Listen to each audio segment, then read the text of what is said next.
देखिए फ्रेंड्स, इसमें हमें सिंपली यहाँ से पढ़ना था। इसमें ये बोला जा रहा है कि हमें असेस करेगा shall inform proper officer after submission of all required information and document. Proper officer जो है वो फाइनलाइज करेगा assessment within 3 month of receipt of such information and document and completion of inquiry. Officer जो भी senior होगा 2 PO में extend करेगा such a period for further 2 month at a time, but must भी finalise हो जाना चाहिए within 2 years from the date of provisional assessment. Can be further extend किया जा सकता है for 1 year by principal commissioner और कमिश्नर इफ अनेबल है to assess the duty below due to below mentioned reason information sought from an authority outside India. Appeal in similar matter pending है before tribunal or high court supreme court. Interim stay order passed by tribunal और high court supreme court. Board जो है वो issue करेगा specific direction और order to keep such a matter pending. जो time limit है of 2 years जो कि स्टार्ट होगी from the date when about reason ceases to exist. Penalty जो है वो 50,000 की लगेगी, shall be levied for contravention of any provision. देखिए फिर आता है हमारा audit section 99A। Proper officer जो है वो कंडक्ट करेगा audit of any auditee importer, exporter, custodian, license of warehouse, clearing and forwarding agent, storage, transporter, etc. Audit में भी conducted हो सकता है auditing premises by initiating auditing at least 15 days in advance for the for or at the office of proper officer. Proper officer जो है वो avail कर सकता है असिस्टेंस ऑफ एक्सपर्ट जैसे कि CA, CW, IT professional to conduct audit. Auditee जो है शैल प्रिजर्व करेगा records for at least 5 years। Penalty लग सकती है 50,000, shall be levied for contravention of any provision. Determining rate of duty and tariff valuation of postal articles और courier section 83। Relevant date जो होगी for determining rate of duty and tariff valuation in case of import and export of goods by post और courier. In case of import, in case of export देखो export वाले case में date on which good deliver by consignor to postal authority और courier agency for export. Date on which postal authority और authorise courier agency presented list of items to proper officer for assessment. जो भी date of arrival होगा of vessel, the vessel, in case of vessel only whichever is later. देखिए फिर क्या आएगा हमारा transit and transshipment section 53 and 54। देखो transit and transshipment में क्या होता है सेक्शन 53, 54। जैसे कि एक मशीन है, देखो मैं सिंपली बता देती हूँ ट्रांजिट एंड ट्रांसशिपमेंट। ट्रांसशिपमेंट में क्या होता है कि आप व्हीकल जो है चेंज करते हो, मतलब पहले एक जगह से दूसरी जगह गया, फिर वहाँ से आपने अनलोड, देन अगेन लोड, फिर वापस दूसरे में, तो व्हीकल चेंज होता है। ट्रांजिट में एक ही में चला रहे। A machine is imported through ship and arrived at Mumbai port. Machine is to be deliver at Kandla port. If machine transport किया जाता है to Kandla port through same ship में जा रहा है ना, तो then it is called transit of goods. But अगर कांडला पोर्ट से to another ship then it is called transshipment. But एक फिर मशीन जो ट्रांसपोर्ट किया जा रहा है to Kandla port through another ship से, तो वो ट्रांसशिपमेंट ऑफ गुड्स हो जाता है। Goods remain on same convenience में होता है, that is transit. Continuity of records रहता है। Mention good as transit good in import manifest में आपको मेंशन करना होता है। Good unloaded and loaded on another convenience, no continuity of record as change of convenience and mention good as a transshipment of goods in import manifest. तो इस तरीके से हमारा हो जाएगा। देखिए नेक्स्ट में आएगा हमारा वेयर हाउसिंग। अब वेयर हाउसिंग में क्या आएगा about this chapter. In this chapter discussion जो है will revolve around various type of custom warehouse and process of warehousing in the same. अब basic about warehousing and process of warehousing में क्या होता है section 57 से 16। Brief about warehousing. देखो sometimes importer does not want to clear goods immediately, hence custom act provide specific provision to facilitate. देखो बहुत बार क्या होता है जैसे गुड्स तो आ गए हैं बट वो इमीडिएटली जो है इम्पोर्टर नहीं ले जाएगा, उसे तो कस्टम क्या करता है specific provision to facilitate warehousing of imported good. वो वेयर हाउस मतलब वो जो पूरा वेयर हाउस होता है वो रखने को, मतलब गुड्स को आप थोड़े दिन तक वहाँ रख सकते हो। Custom duty is payable only when goods are clear for home consumption, hence duty shall not be paid while warehousing the goods under custom. But government takes bond and security to secure duty that accrues when goods will be cleared for home consumption and also charge interest for postponement of duty due to warehousing. अब देखिए process क्या हो सकती है warehousing की। Goods imported port of import warehousing, then Indian market, public warehouse by anyone, private warehouse by licensee only, special warehouse only, notified goods can be kept, gold silver, hazardous goods only, record based control हो सकते हैं, record based as well as physical control through lock of custom हो सकते हैं। As duty is paid at the time of clearance of goods for home consumption, so to protect revenue proper officer shall permit करेगा warehousing only when imported provide bonds and securities as follow. अब consignment bonds हो सकते हैं for किसी particular consignment के लिए 3 times of a duty assess, and general bond हो सकते हैं person based amount as decided by proper officer. उसके बाद क्या होता है, warehousing period and interest applicable section 61 बोलता है warehousing period and interest जो है वो एप्लीकेबल होता है goods for use in any 100% EOU EHTP STP and warehouse where manufacturing is permitted होती है। कैन बी वेयर हाउस हो सकता है till clearance for home consumption, in other words there will be no time limit, no interest shall be, कोई भी इंटरेस्ट charge नहीं होगा। अदरवाइज क्या होगा, can be warehouse for 1 year, extend किया जा सकता है time period from date of order permitting warehousing. However interest जो है चार्ज किया जा सकता है 15% per annum on duty payable at the time of clearance. उसके बाद इंटरेस्ट शेल भी चार्ज हो सकता है फ्रॉम एक्सपायरी ऑफ 90 डेज। देखो वेयर हाउस में क्या है, 15% का इंटरेस्ट आपको देना पड़ता है अगर आपका 90 डेज जो एक्सपायर हो गया फ्रॉम द डेट ऑफ जहाँ से ऑर्डर आया वहाँ से, जो डेट ऑफ ऑर्डर परमिटिंग है वहाँ से 90 डेज गिनो, वो एक्सपायर हो गए तो वहाँ से लेकर to the date of payment of duty आपको 15% इंटरेस्ट पे करना पड़ेगा। और उसके बाद goods for use in any, अगर 100% EOU EHTP STP and warehouse where manufacturing is permitted, can be warehouse हो सकता है till clearance for home consumption, in other words there will be no time limit and no interest shall be charge. If no duty is payable at the time of clearance then no interest shall be payable, no principal no interest, good remove from warehouse for export. If goods are not remove within permitted और extended time period तो goods shall be deemed to be remove on expiry of such a time period, hence in a such a case the date on which permitted or extended time period ends shall be considered as relevant date to determine the rate of duty। जो भी exchange rate है shall be CBIC notified rate होगी on date of filing of into bond bill of entry. देखिए जैसे कि XYZ limited import कर रहा है मशीन इन में एंड फाइल कर रहा है into bond bill of entry, proper officer pass order for warehousing for 4 month, उसने ऑर्डर का पास किया 4 मंथ ऑन 21 मई को। अब देखो आइडियली आपको क्या करना है, assessable value XYZ limited deposited goods into warehouse but not clear for home consumption till 21 सितंबर तक उसने क्लियर नहीं किया। However XYZ limited clear the same on 14 अक्टूबर को किया। Determine the rate of duty, देखो यहाँ से आपको क्या करना है, सबसे पहले 90 डेज कहाँ एक्सपायर हो रहा है डेट ऑफ ऑर्डर से वो गिनो। तो उसके लिए सबसे पहले क्या आएगा, देखिए इसमें क्या होगा कि सबसे पहले 90 डेज कहाँ एक्सपायर हो रहे हैं वो देखना है। Into ball proper officer pass order 21 मई, तो मई में 90 डेज 21 तो हटा दो, मई देन जून के 30 दिन देन जुलाई के 31 डेज, जुलाई, अब हमें चाहिए जुलाई अगस्त के 9 दिन, अगस्त के 9 दिन 9 और अब कितना चाहिए 9 अगस्त के 9 दिन हो गए, 9 अगस्त तक 80 दिन हो रहा है ना, 9 अगस्त तक 10 दिन और मिलाएंगे तो 90 हो जाएंगे, यानी कि 19 अगस्त, तो 19 अगस्त तक तो आइडली होगा। तो आप 20 अगस्त से गिनो कितने दिन होंगे, 20 अगस्त से गिनना है हमें 31 माइनस 19, 12 दिन अगस्त के, अगस्त देन सितंबर और 14 दिन अक्टूबर के। तो आइडली मेरे पास 56 डेज हो रहे हैं। इनका कितना आ रहा है,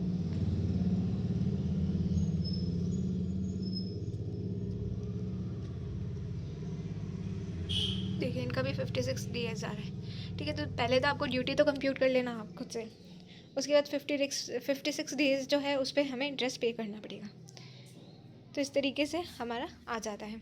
अब owner's right to deal with warehouse goods section 64, owner has right while goods are in warehouse he can deal with the goods as below. Inspect करना है, देखो owner has right while goods are in warehouse है तो owner का क्या right है, he can deal with goods as below, inspect करे goods को, सॉर्ट करे गुड्स को, show the goods for sale, ensure goods are not get damage और डिटोरिएटेड।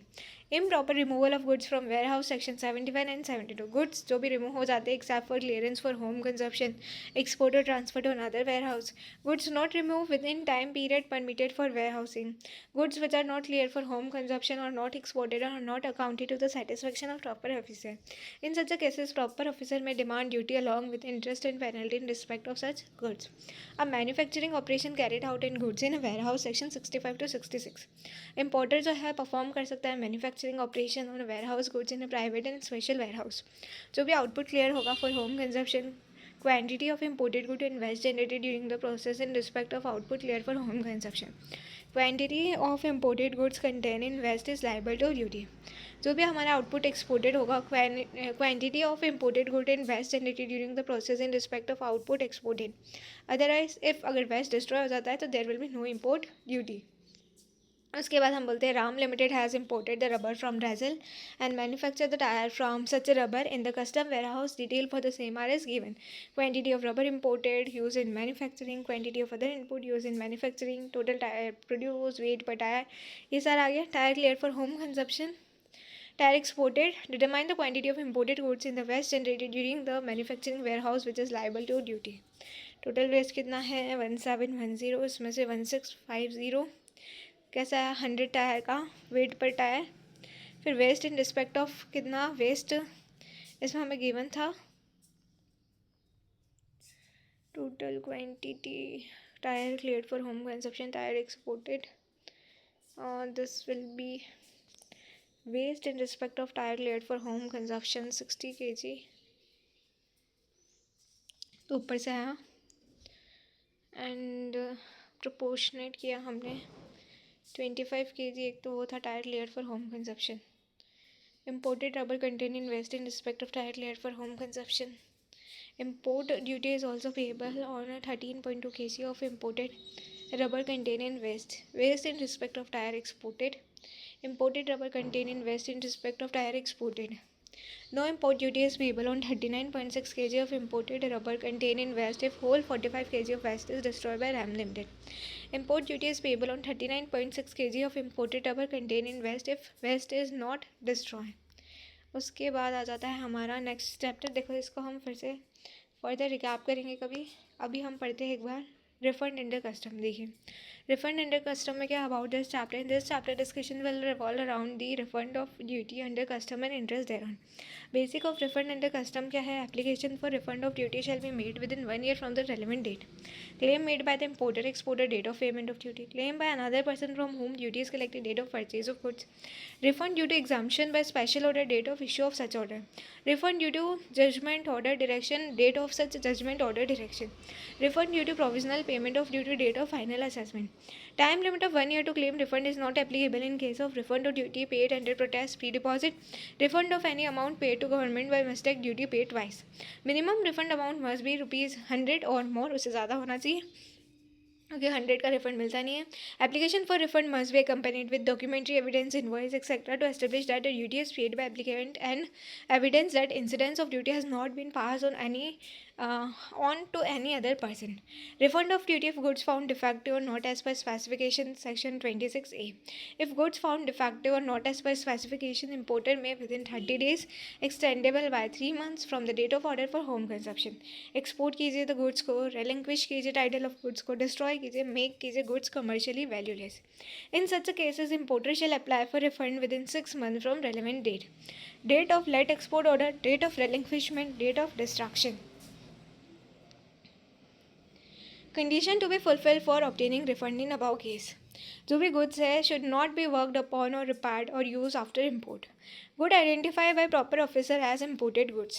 जो भी importer है does not claim drawback on such goods. No offence appear to have been committed related to such goods. Goods are not of the perishable nature. Unjust enrichment क्या है. Custom duties एक ऐसा indirect tax है. Thus burden of such a duty is ultimately borne by the customer.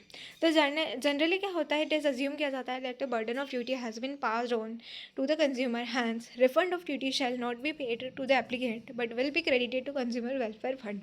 However, in following situation, duty जो है वो refund की जाएगी to the applicant directly instead of crediting to the consumer welfare fund, exception to unjust enrichment. उसके बाद importer or exporter has not passed incidence of duty to any other person. Buyer has not passed incidence of duty to consumer.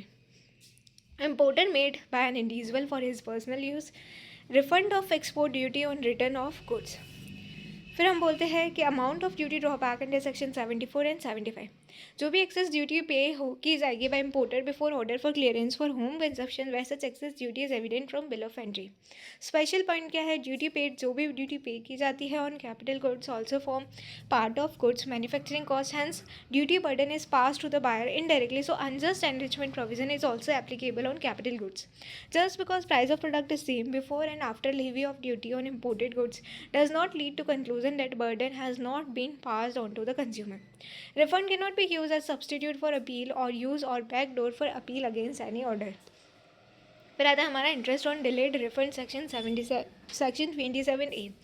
Interest is paid to applicant. देखो interest on delayed refund, तो interest कितना is paid to applicant 6% का refund मिलता है। If 6% का interest मिलता है if refund is not made, अगर वो 3 मंथ में नहीं दिया है from the receipt of refund application duly acknowledge, however no interest is paid on deposit security. If refund is due to order of court और tribunal or appellate, तो from date after expiry of 3 months from such order to the date of refund of such, otherwise from the date of expiry। देखो अगर हमारा, देखो ये तो है Jan 26 में भी ऐसा कुछ रिफंड का क्वेश्चन था, तो उसमें कुछ refund is due to order of court और ट्रिब्यूनल, उसमें ऐसा कुछ था।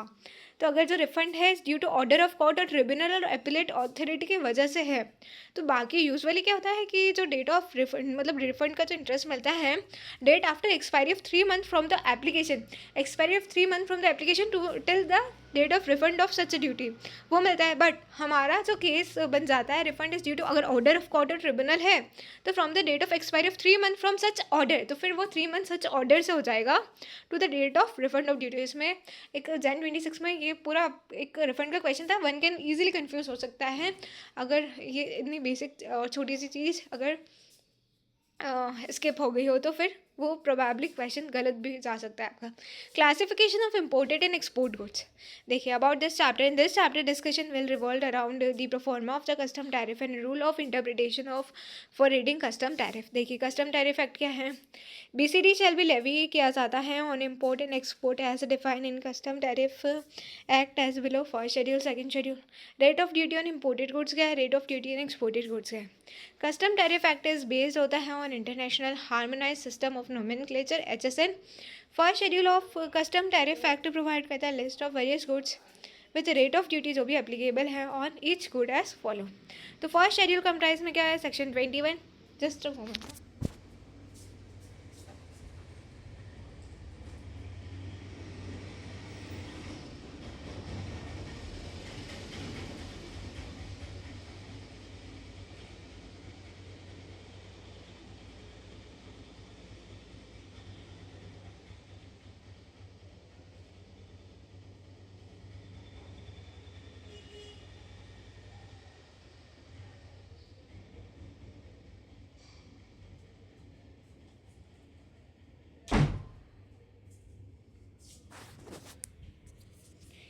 देखिए इसमें हम क्या पढ़ रहे थे कि जो हमारा first schedule of custom tariff act provide list of various goods with the rate of system applicable on each good as follow. First schedule में क्या था, section 21, then chapter 98, then heading, then sub heading, then tariff item. Tariff item in first schedule are present किया जाता है in following manner, given for interpretation of item in respective section। फिर chapter note given for interpretation of item in respective chapter. Tariff item 8 digit code क्या है, description, unit of measurement, standard rate of duty and preferential rate of duty. 3 general explanatory notes and 6 rules of interpretation are included in first schedule to guide correct classification of goods. Second schedule is not part of syllabus. Rule of interpretation of first schedule to the custom tariff act. General rule of classification के rule 1, title of section and chapter are given only for ease of reference and don't have any legal purpose. Classification should be based on headings, sub headings, section notes and chapter notes. देखिए if classification is not possible based on heading, sub heading, section notes and chapter notes, rule 2 to 6 shall be used। Classification of incomplete और unfinished goods, rule 2A। If any heading refers to complete, finished or assembled goods, then any incomplete, unfinished or unassembled form of those goods shall be classified under the same heading provided such unfinished or unassembled good is having classification character requiring only minor adjustment and finished or assembled goods. Car without seat shall be classified as car only. Motorcycle without headlight shall be classified as a motorcycle only. Classification of mixture combination of material and substance. Rule 2b. Any reference to a material and substance shall include mixture and combination having such material and substance. Any reference to the natural rubber shall include mixture of natural and synthetic rubber. If goods get classified under two or more heading using above rules, then classification shall be based on Rule 3. Specific over general. Rule 3a. Heading provision. Most specific description is preferred over heading providing general description. Shaving machine, electronic machine, shaver with machine inbuilt. Essential character principle. Rule 3b. If any mixture or composite good is containing more than one material in substance and could not be classified as per above rules, then same shall be classified in heading of a material or substance giving the mixture most essential character. Pencil with rubber at a back shall be classified as pencil. Laptop computer with operating software shall be classified as laptop computer. Letter the matter. Rule 3c बोलता है if any mixture or composite goods could not be classified as per above rules, then the same shall be classified under heading occurring last among heading in which such goods can be classified. A keen rule, that is Rule 4. If any goods could not be classified as per above rules, then same shall be classified under the heading appropriate to the most akin similar goods. उसके बाद आता है classification of imported and export goods. Packing material. Rule 5. Packing case और container specifically शैप्ड फीटेड और for any particular goods जैसे guitar case, gun case. Packing case or container normally used with any particular goods but not for repetitive use. Toothpaste tube. Otherwise gas cylinder normally used repetitively. Specific packing material category. Classify in particular good category. Subheading at the same level. Rule 6. Subheading can be compared with another subheading only within the same heading. Project import. Usually in a project, different goods having different rate of duty are required. Hence it becomes difficult for an importer to individually classify all such goods. So government came up with the idea of project import, where one consolidation rate of custom duty is made applicable for all goods imported under a project. जो भी goods eligible होंगे under project import, machinery, instrument, apparatus, appliance, raw material, component etcetera for initial setting up और major expansion of project. Other spare parts, raw material and consumable up to 10% of value of above goods. Project import scheme applicable होगा to following project: industrial plants, irrigation, power, mining, oil and mineral exploration. देखिए फिर आता है हमारा, देखो custom का last chapter है. Ideally हम कौन से पेज पे हैं, इसमें आ जाएगा. अभी आ रहा था, अभी चला गया. ये रहा 266. देखो फॉरेन ट्रेड पॉलिसी. तो कस्टम ईजी है बट हमें डिटेलिंग में तो पढ़ना ही. Foreign trade policy. In this chapter, discussion will revolve around the various scheme available for importer and exporter under foreign trade policy. About the foreign trade policy FTP. Basic about FTP क्या है? Central government issue करती है foreign trade policy with powers from the foreign trade development in regulation act 1992. FTP is governed by Union Ministry of Commerce and Industry of India. FTP is updated every year. FTP is given effect through issue of notification, so actual benefit depend upon language of notification. Director of foreign trade. FTP को formulate किया जाता है, control किया जाता है, supervise किया जाता है by the office of director general of foreign trade along with coordination from RBI, CBIC, state GST department etcetera. Decision of DGFT is final and binding in respect of interpretation of FTP. DGFT issue करता है various authorization and importer exporter code EEC और for import and export. Various committee under DGFT. Policy Interpretation Committee to add and advise the DGFT. Norms Committee fixation or change of input-output norms. Policy Relaxation Committee for all other issues. Importer देखो IEC code क्या होता है? Importer Exporter code. IEC is a 10-digit code PAN number which is mandatory for import and export. General provisions जो कि related है to import and export. Import and export is generally free except if any item is prohibited, restricted and exclusive for state trade enterprises. Not allowed to import or export. Import or export is allowed on authorization or permission second hand laptop. Only ST can import for export Food Corporation of India, ONGC etc etc. देखिए उसके बाद आता है हमारा general export promotion measure. Developing district as export hub. In each district 2 to 3 high potential product may be prioritize and for such product plan for export growth may be implemented. देखिए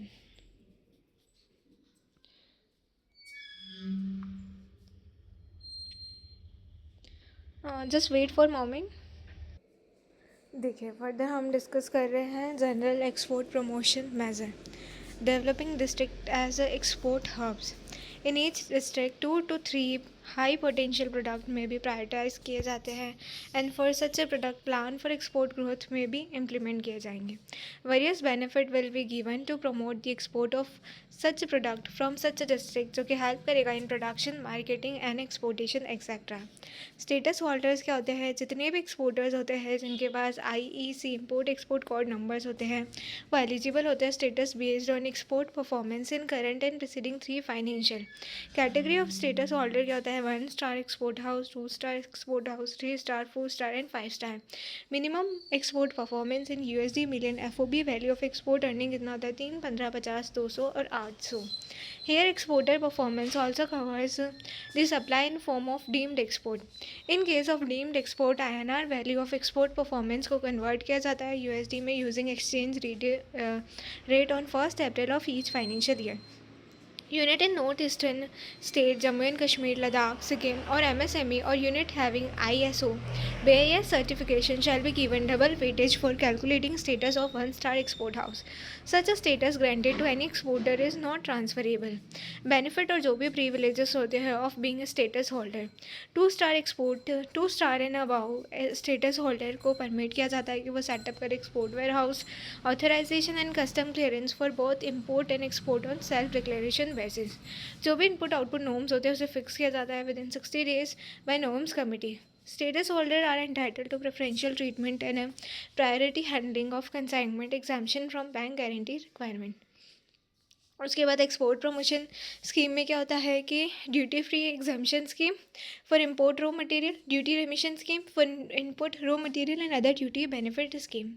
advance authorisation होता है, duty free import authorisation होता है, duty drawback, remission of duty and taxes on exported product that is RoDTEP, export promotion, capital goods, EOU, EHTP, STP, BTP and deemed export.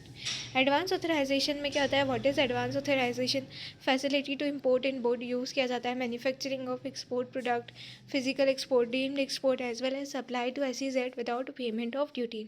Eligibility भी क्या होती है? जो भी एक्सपोर्टर होता है वो एलिजिबल होता है for opting this scheme if he holds authorised economic operator certificate और 2 स्टार और above status and applied for the grant of AEO certificate.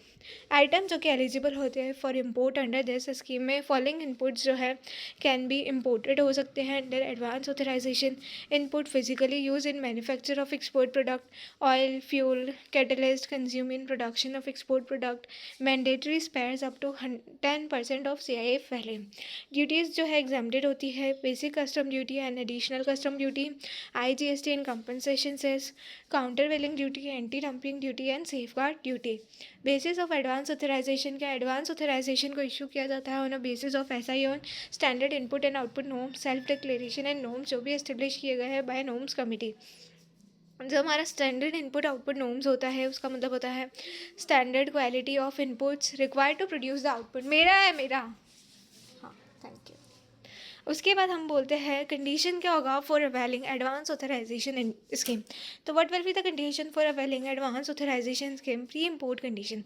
देखो, जो भी इम्पोर्टेड इनपुट्स है मस्ट भी फिजिकली इनकॉर्पोरेटेड होने चाहिए, फिजिकली इनकॉर्पोरेटेड होने चाहिए in export product, so input must be procured before manufacturing of export item.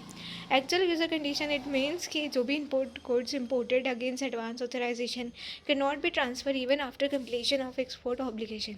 Minimum value addition होता है, minimum value addition required under advance authorisation वो 15% है। और calculation of minimum value addition, देखो यहाँ से भी Jan 26 में क्वेश्चन बना था कि कुछ परसेंटेज, मतलब MCQ में था। अगर आपको ये नहीं पता कि एडवांस ऑथराइजेशन में कितना परसेंटेज है, 15% है, तो कहीं ना कहीं गलती कर सकते हैं। Minimum value addition A - B divide by B multiplied by 100। देखिए ए मतलब है export value, F O B realize in forex कितना है, F O R if deemed export, B C I value of input under authorization. जो भी notional value होगा of input given free of cost by buyer is to be added in both A and B. Time limit क्या होगी, import shall be made within 12 month from issue of advance authorisation validity period. Export shall be made within 90 days from clearance of import consignment. जो हमारा advance authorisation होता है for annual requirement, this scheme is available only for exporter having export performance in at list 2 preceding financial year. Scheme available होगी only for item for which standard input output norms is notified and not in case of ad hoc norms. फिर हम बोलते हैं कि जो भी ये person होता है that shall be entitled for import of CIF value 300% of FOB value of physical export in preceding financial year for in case of deemed export और 1 करोड़ जो भी इनमें से हायर होता है। फिर आता है हमारा ड्यूटी फ्री इंपोर्ट ऑथराइजेशन। देखो ड्यूटी फ्री इंपोर्ट ऑथराइजेशन क्या होता है, facility to import input use in manufacturing of export product, physical export, deemed export as well as supply to SEZ without payment of duty. Items जो कि eligible होते हैं for import under duty free import authorisation, following input can be imported under duty free import authorisation, जैसे कि inputs physically use किए गए हैं in manufacturing of export product, oil, fuel, catalyst consume किए गए in production of export product. तो import of tyre is allowed नहीं है under duty free import authorisation. उसके बाद ड्यूटी इज़ एग्जाम्प्टेड, जैसे only BCD is exempted. Standard input output जो norms है duty free import authorization available होता है only for items for which SION is notified. Condition क्या होता है for availing duty free import authorisation scheme, no pre import और actual user condition duty free import authorization को issue किया जाता है on post export basis. Duty free import authorization is not issue if pre import और actual user condition is prescribe for any input. Minimum value addition required है under duty free import authorization, that is 20%। Time limit जो export shall be made within 12 months from filing of application for duty free import authorisation. उसके बाद what will be the common port for advance authorisation scheme and duty free import authorisation scheme. तो prohibited and restricted item क्या है, तो जो भी आपको import export होगा प्रोहिबिटेड आइटम वो अलाउ नहीं है। However export of prohibited item allow होता है अंडर एडवांस ऑथराइजेशन स्पेसिफिकली अगर नोटिफाइड है। Import export of restricted item is allow unless specifically disallow. Item reserve क्या है फॉर ST, तो इंपोर्ट ऑफ आइटम रिजर्व होता है for ST is not allow. Export of item reserve होता है for ST is allow if no objection certificate is obtain from such ST। Holder of advance authorisation and duty free import authorisation can procure कर सकता है good domestically और from STs। देखो duty drawback क्या आएगा, जितनी भी वेरियस स्कीम है अवेलेबल है to make duty free import as discuss above, but if exporter is unable to avail such a scheme then he can avail duty drawback scheme to get the duty paid on input used to make export, not available in respect of GST. Duty drawback available है following 2 cases में। Imported goods are export in a same condition, imported goods are used as input for production of export goods. In case of import is made partly on payment of duty and partly duty free, benefit of both duty drawback and advance authorisation को avail किया जाएगा। Remission of duty and taxes on exported product, that is road tap. तो देखो road tap scheme क्या होती है, ये scheme introduce की जाती है ताकि आप रिफंड करो कोई भी taxes duty paid at central, state और local level which otherwise is not allow as refund और remission in any other scheme.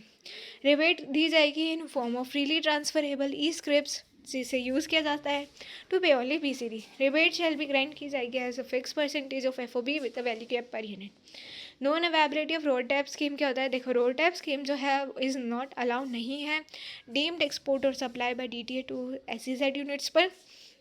Goods जो कि सब्जेक्ट है टू मिनिमम एक्सपोर्ट वैल्यू और export duty, goods which are use किए जा रहे हैं आफ्टर मैन्युफैक्चरिंग, गुड्स जिसे रेस्ट्रिक्ट और प्रोहिबिट किया जा रहा है, गुड्स जिसे मैन्युफैक्चर किया जा रहा है कस्टम वेयर हाउस में, गुड्स जिसे एक्सपोर्ट किया जा रहा है सेम और सब्सटेंशियली सेम फॉर्म में।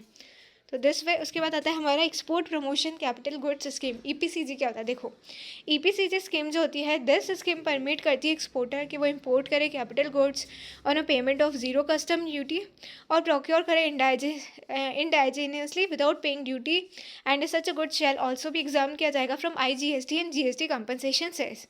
इन रिटर्न उसे ही नीड्स टू फुलफिल करना पड़ेगा तो export obligation in a defined time period. Eligible exporter क्या है, जैसे मैन्युफैक्चर एक्सपोर्टर्स है, मर्चेंट एक्सपोर्टर्स है, सर्विस प्रोवाइडर है। एलिजिबल कैपिटल गुड्स क्या होता है? कैपिटल गुड्स इन कम्प्लीटली और सेमी नॉकडाउन कंडीशंस में हो, या फिर spare, moulds, dies, jigs, fixtures और tools, computer system and software being part of imported capital goods. देखिए उसके बाद आता है condition for availing EPCG scheme. देखो एक्चुअल यूज़र कंडीशन क्या है? जो भी हमारी एक्चुअल यूज़र कंडीशन है वो एप्लीकेबल होगा till completion of export obligation. Time limit क्या होगा? Import shall be made within 24 months from the date of issue of authorization. फिर export obligation क्या होगा? Export obligation consists of average export obligation जैसे average EO and specific export obligation. Average EO मतलब कि जो भी आपका average of export performance in preceding 3 years for same और similar product, average EO has to be fulfil in every financial year till export obligation is completed. जो भी हमारा specific EO है वो इक्विवेलेंट होगा टू 6 times ऑफ ड्यूटी और tax और cess saved in 6 years from the date of issue of authorization. Specific EO is in addition to average EO. If exporter achieve कर लेता है 75% of specific EO in half a period 3 years, रेस्ट export obligation will be waived. EOU, EHTP, STP and BTP. देखो what is EOU, EHTP, STP and BTP? देखो EOU is a export oriented unit, EHTP is electronic hardware technology park, STP is a software technology park, BTP is a biotechnology park. So undertaking to export their entire production. Such unit may be export की जा सकती है all kinds of goods and services except prohibited items. जो भी trading units है that the same are not covered. Duty free import क्या है? Such unit में भी इम्पोर्ट किया जा सकता है without paying BCD, additional duty, IGST and compensation cess और procure from DT on payment of GST। Actual user condition क्या? एक्चुअल यूज़र कंडीशन शेल भी एप्लीकेबल हो सकता है। सो इनपुट मस्ट भी यूज़ किया जाना चाहिए for exported product. Minimum investment क्या है? मिनिमम इन्वेस्टमेंट शेल भी 1 करोड़ हो सकता है। However minimum investment criteria is applicable नहीं है फॉर EHTP, STP, BTP के लिए। EOU in handicraft, agriculture, animal husbandry, IT, brass, hardware and handmade jewellery sector के लिए। तो this is the condition for availing the benefit by EOU, EHTP, STP, BTP units. देखिए इसमें हमें क्या बोल रखा है कि जो भी हमारी EOU ये है unit,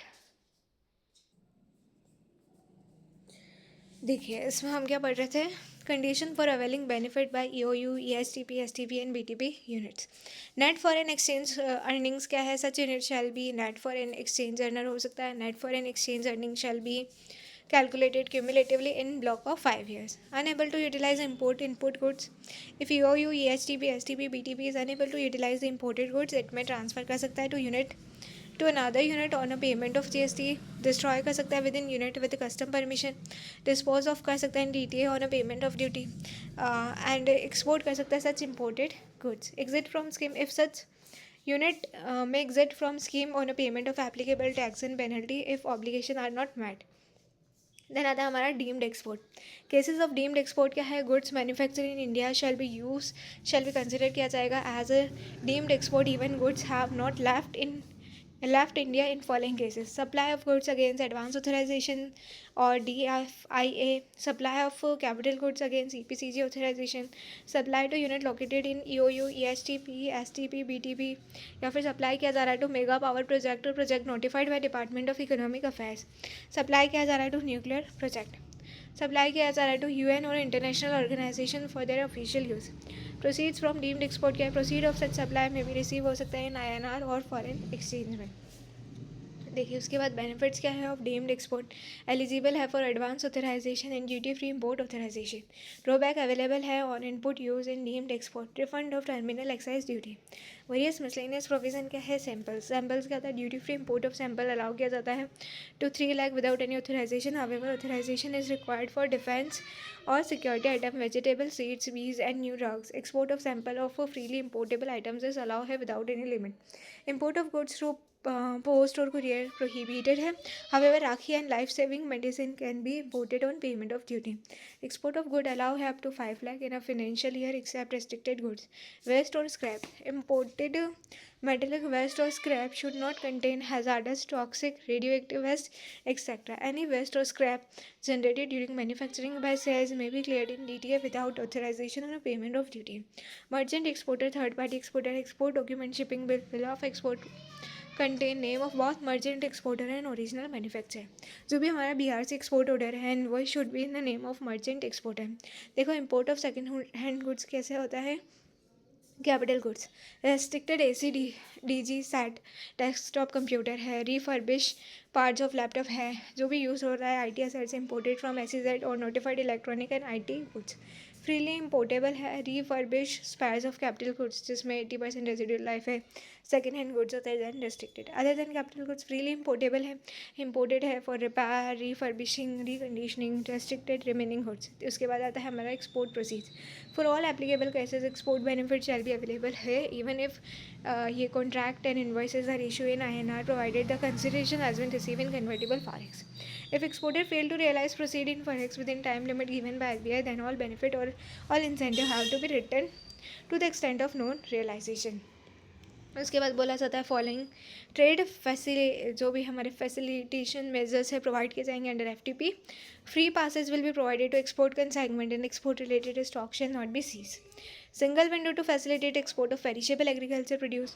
Implementation of Niryat Bandhu scheme for mentoring of new and potential exporters. DGFT online customer portal for providing information and various online facility. जो भी IT initiative for paperless और transparent environment for availing export benefit scheme 24/7 help desk facility है to assist exporters. Public suggestion on trade facilitation measures, central government में seek suggestion views from various stakeholders and provide करेंगे 30 days for that purpose for submission of their views. Central government not bound by the views of such stakeholders and may provide reason for not considering their views. Central government not obliged to provide a reason in following cases. में adversely affect कर सकता है trade relation with any foreign country. में adversely affect कर सकता है food, economic and national security of India. In conflict with government policies, strategic program, international obligation, long-term plans unrelated to trade, serve private purpose contrary to broader public interest, require disclosure of confidential information. फिर denied entry list क्या होता है, concern regional authority of DGFT can place a form under denied entry list in such a case following restriction और impose on such a form. Refusal for grant और renewal of licence, authorisation, certificate और financial और physical benefit, blockage of printing issue, renewal of all new licence, authorisation, certificate etcetera. Form name can be remove from DEL if form complete export obligation, पे penalty, fulfil requirement of demand notice issue bye RA. तो this वे देखो ideally तो complete हो गया है. एक बार के लिए जो नॉर्मली रीड कर सकते हैं हम कस्टम वाले पार्ट को. देखो कस्टम है भी 20 नंबर का, अब उसमें कुछ भी आ सकता है, हम कुछ कह नहीं सकते, बट जो ठीक है हमें थोड़ा सा तो वेट से स्टडी करनी पड़ेगी फॉर कस्टम बिकॉज GST भी तो इतना बड़ा है. करेक्ट. तो this way we have actually completed our custom part.